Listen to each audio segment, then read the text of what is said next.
Pillar 2: The story. Law 10. Useless absurdity will define you more than useful practicalities. This law shows you how to make your marketing or brand message travel 10 times further and reach 10 times more people, with 1/100th of the budget. I started my first marketing company when I was 20 years old.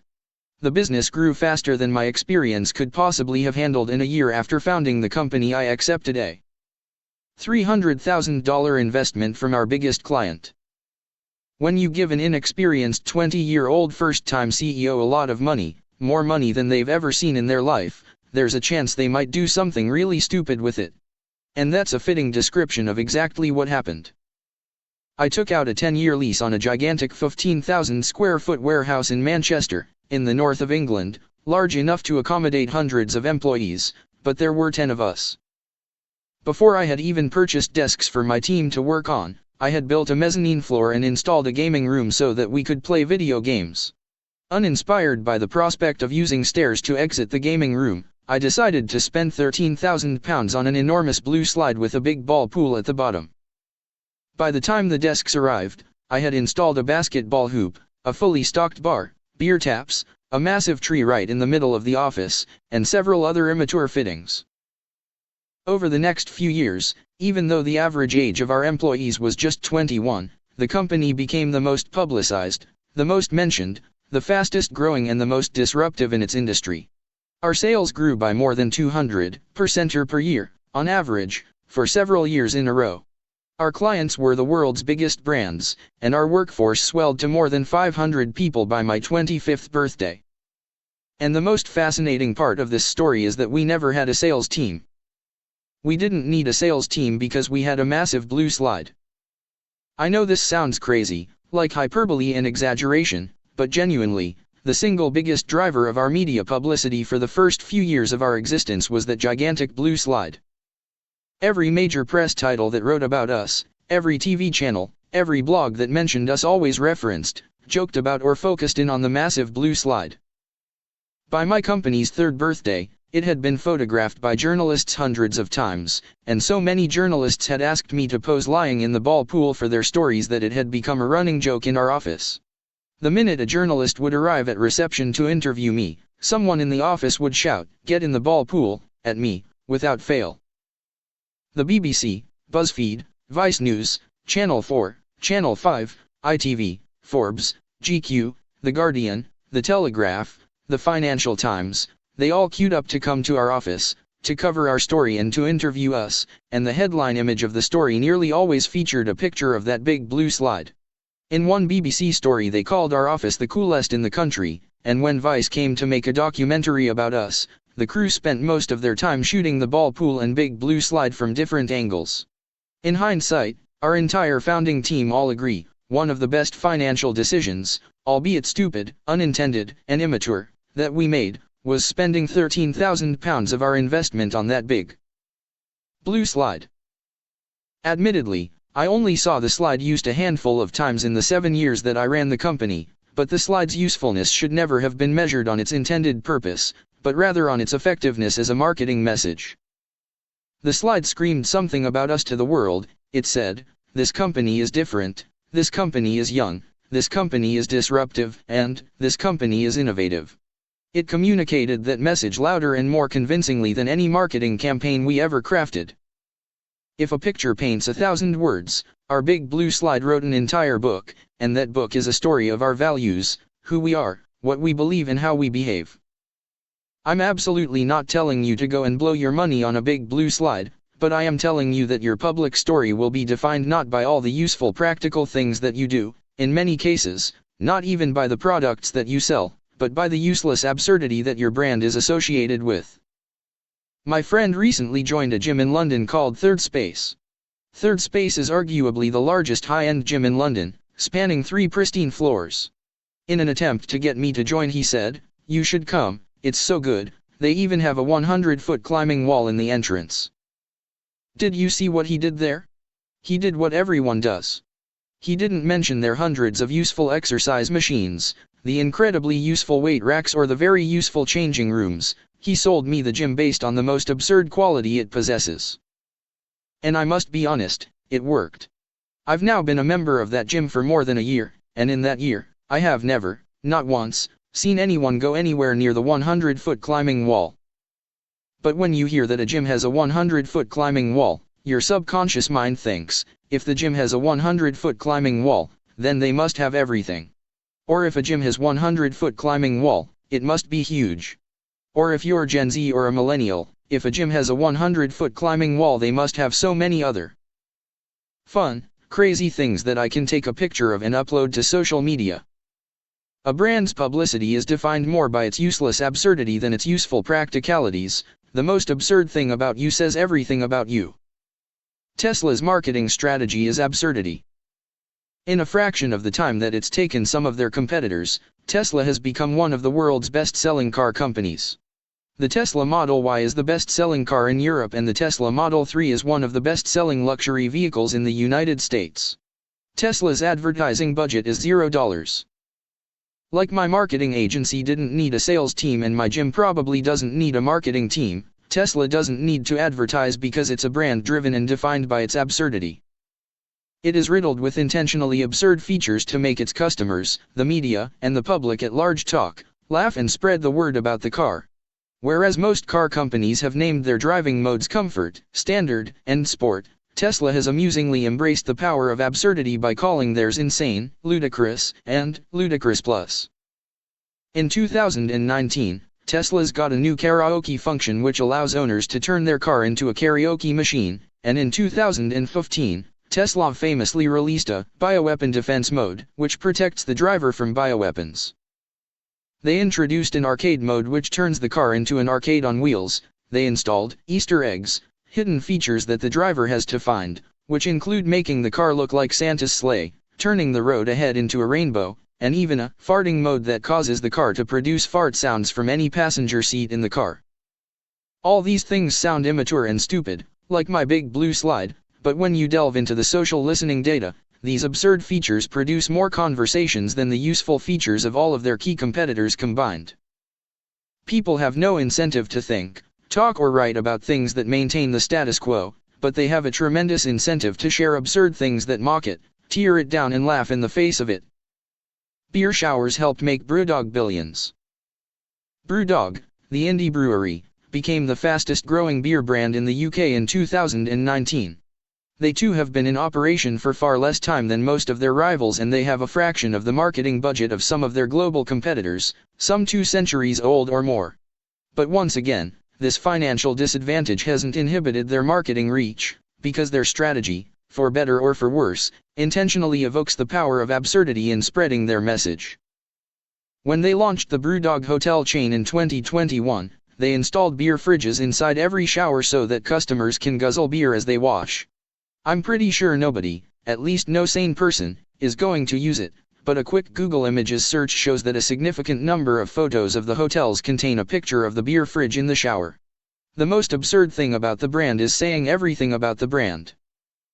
Without directly saying anything at all, the presence of that beer fridge screams to customers, "We are for beer lovers, we are a punk brand, we don't care about the rules, we are disruptive, we have a sense of humor, this hotel is for people that are different." And again, if you're in a younger generation, it's saying, this hotel will give you great content for your social media channels. If it's that powerful, why doesn't everyone lean into absurdity? Because most business leaders, CFOs, and accountants demand direct measurable ROI from their marketing, brand and product initiatives. The absurdity I'm describing is incredibly difficult to measure or quantify, and so like many things in marketing, storytelling, and branding, you either believe in it or you don't. From what I've witnessed over my decade-long tenure of advising the world's leading brands, those few people that do believe in, and act upon, the power of absurdity, are nearly always company founders. Appointed CEOs are typically more risk-averse, have less financial control and have less conviction about brand values.